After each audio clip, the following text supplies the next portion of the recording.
poetry, I swear to God. If I had my way. Announcements on the subway like, ding! Ladies and gentlemen, we're being held due to train traffic ahead of us. Please be patient. Would be replaced by something more like, ding! Ladies and gentlemen, wave your hands in the air like you don't care. And we would. And the fare, I would tear in half if I had my way.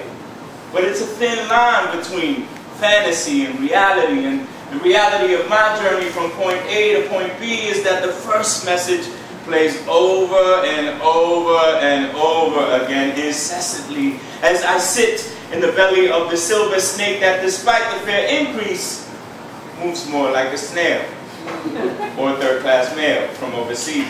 But my time is mine to do with what I please, so while the two train as if trying to tease inches forward through the underground artery, I just sit and write some poetry. And just like that, as if with the strokes of a paintbrush or the clicking shutter of my camera, I create pictures with my words. Now my roommate might say that my babble he's already heard, and others that my scribble scrabble is for the birds, but if you open your ears so you can see, open your ears, you too will see the images that like a slideshow are projected by me as I stand and spit creatively. Now my poetry means more to me than you can imagine. It sets me free. It's like therapy and Krispy Kremes. It's like that special place that I've created in my dreams where the thugs are fly but never mean, and where there are no drugs for which to fiend. And although it might seem to be, I don't mean to be defensive, pushing an agenda, or offensive, merely reflective. And my poetry is a reflection of me. And who is Simply Rob? I am a branch upon the poetry, although in the eyes of some who I am naturally is considered to be blasphemy or perversity. Some think I'm tragically wrong or insanity. All because what turns me on is the masculine form. To these ignorant ideals I won't conform. I prefer to weather the storm and peel away the layers of my shame and stay true to my game in order to win, because no one can hurt you like your kin. Why should I have to look down at the ground every time a fly-looking dude comes around? And if I had $1 for every time a smoking or not-so-hot-looking mommy spun her tits like they were jewels on a crown as she says, "Oye, papi, ¿cuál es tu nombre?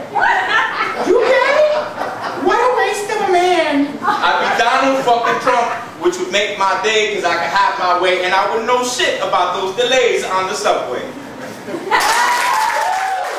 What do y'all think about that phenomenon about the sagging pants? Right? Well, personally, I kind of love it. More booty for me. So this is the piece called I Can.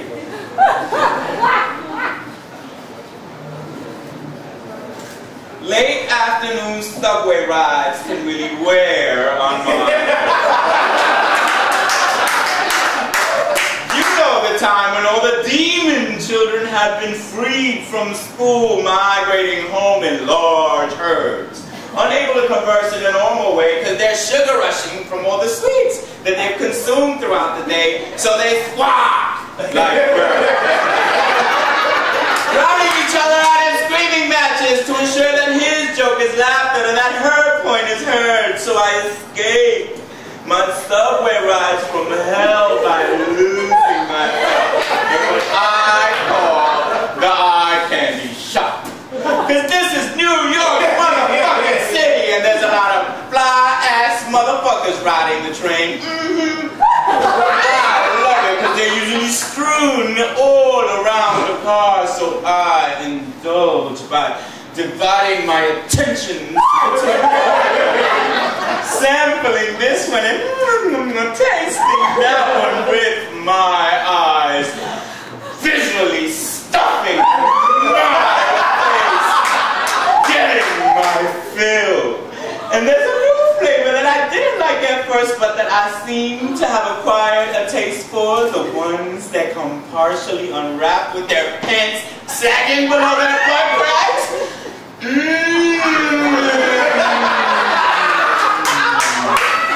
I must admit, I like peeping that shit. Even though that particular fashion trend for the first time in my life has me feeling the generation gap.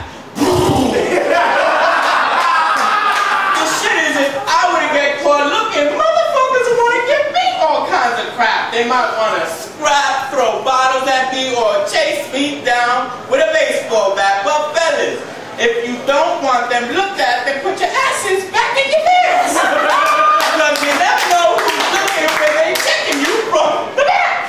So you can't get it all offended if you turn around and catch me playing with my nutsack. For all you know, I just had a little itch that needed to be scratched. Let me put it this way. Imagine you just turning to look the other way if some female was exposing her rack. But I know none of y'all motherfuckers will want to see it like that.